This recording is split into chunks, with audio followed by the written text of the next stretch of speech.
Hi, and welcome to Tennis.com headquarters. I'm Ed McGrogan here with Peter Bodo. Pete, we're going to talk about the Australian Open today coming right up, and a player who we haven't seen so far, Novak Djokovic. It's a strange year for him based on what he did and sort of didn't do last year. What do you have to say about that? Well, it's interesting. I think my feeling about it last year was that he had one of the worst great years ever because, he won a ton of matches. He was in 3 Grand Slam finals and 1 semifinal. He loses the semifinal to Rafael Nadal, loses the U.S. Open final to Nadal, Australian Open he wins, and at Wimbledon, of course, he got tagged by Andy Murray. That was a kind of a historic moment, so you sort of almost understand how that could have happened. But the thing is, he really needs to punch through, and it seems like he's lost a little bit of that edge he once had. He seems like he's really comfortable being himself, not in a good way, but in the sense that, well, I'm great, I'm right in the mix, number 1 and number 2, and that's where I'm at. He brings in Boris Becker, of course, to his coaching stable. One of the offseason's biggest moves. What does the German have that Djokovic can use?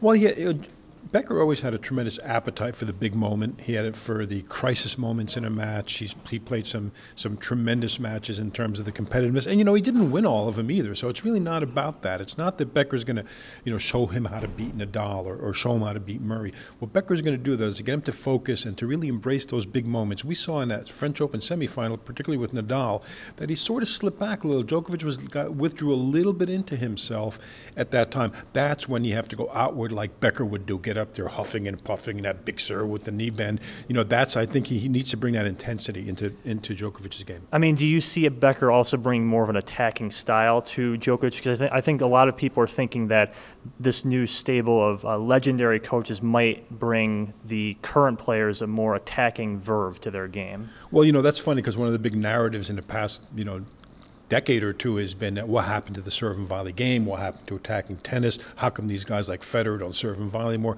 Well, I think that ship has sailed. I don't think it's going to happen for any of these guys. What I think he can bring to the game, though, is going to be, and look, Djokovic has said he feels like his game is complete. Anybody who's watched this guy play can tell he's a complete player. So it's not going to be about the strokes. It's really going to be about the mentality. Maybe a little bit Becker's going to really emphasize how much he can help himself by serving, by winning those really big points with serve, getting better use out of his first serve.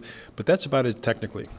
The other man we have to bring up when we mention Djokovic is Nadal, who really has kind of taken hold of Djokovic at the slams. Now, since the U.S. Open, Djokovic kind of turned the tables on that. He's won over Nadal.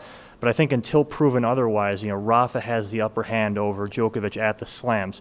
So just kind of close on maybe thoughts on where the Djokovic-Nadal rivalry is at this very moment before Oz. Well, I think you're absolutely right. I think Nadal's got his foot on Djokovic's throat in these Grand Slam matches. And, going forward this next year, Djokovic he's going to remember, because he certainly remembers very clearly now, how many close calls, how he let Nadal get away last year and stuff. I don't think he wants to do that. We saw the way he reacted this summer after he loses that U.S. Open. He was like a man, he's like he sat on a bee. Suddenly he realized, oh my gosh, I'm in trouble here, and he had a good fall. So there's no question that he can do it, but he's going to go into psychological disadvantage knowing that Nadal has mastered him now in a couple of Grand Slam situations, and his big job is going to be getting over that hump, and that's what I think he's hoping Becker will help him with.